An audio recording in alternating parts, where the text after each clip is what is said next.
පුංචි බලු පැටියා.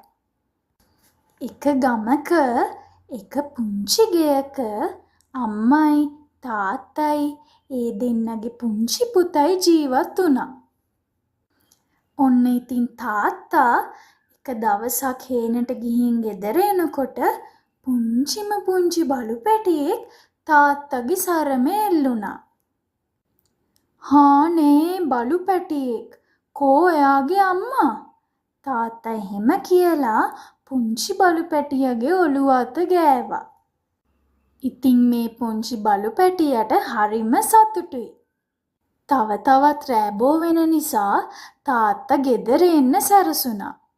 ඒත් තාත්තගේ හිතට පුංචි දුකක් දැනුණා.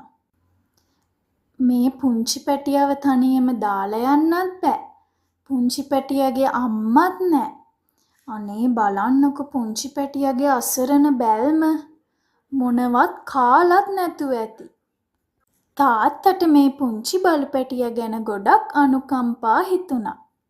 කන්නත් නැතුව, බොන්නත් නැතුව, කවුරුත්ම නැතුව, ඉන්න තැනක් නැතුව, ඒ විදිහට අසරණ වෙලා ඉන්න පුංචි සත්තු දැක්කහම මගේ පුංචි යාළුවන්ටත් දුක හිතෙනව නේද?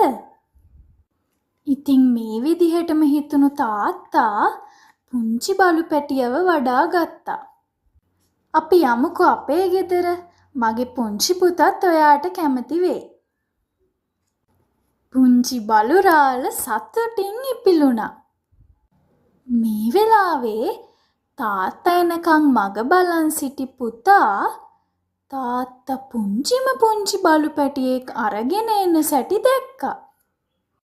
"හානේ බලු පැටියෙක්. අම්මේ අම්මේ මේ බලන්නකෝ තාත්තා පුංචි බලු පැටියෙක් අරන් ඇවිල්ලා. හරිම සිනිඳුයි." එහෙම කියලා පුංචි පුතා බලු පැටියව බදාගත්තා. ඉතින් එදා ඉඳන් පුංචි බලු පැටියත් ඒ පවුලේ සමාජිකයෙක් වුණා. ඉතින් මේ කතාව ගැන මගේ පුංචි යාළුවා මොකද හිතන්නේ? පුංචි කාලේ ඉඳලම සත්තුන්ට ආදරය, කරුණාව දක්වන්න, එයාලව ආරක්ෂා කරන්න, එයාලත් එක්ක සෙල්ලම් කරන්න අපි පුරුදු වෙමුද? ගොඩක් හොඳයි. එහෙනම් ඔන්න මේ කතාවේ තියෙන කැමැතිම සිදුවීම ඔයාලා මට ඇඳලා එවන්න අමතක කරන්න එපා. ස්තුතියි. නැවත හමු වෙමු.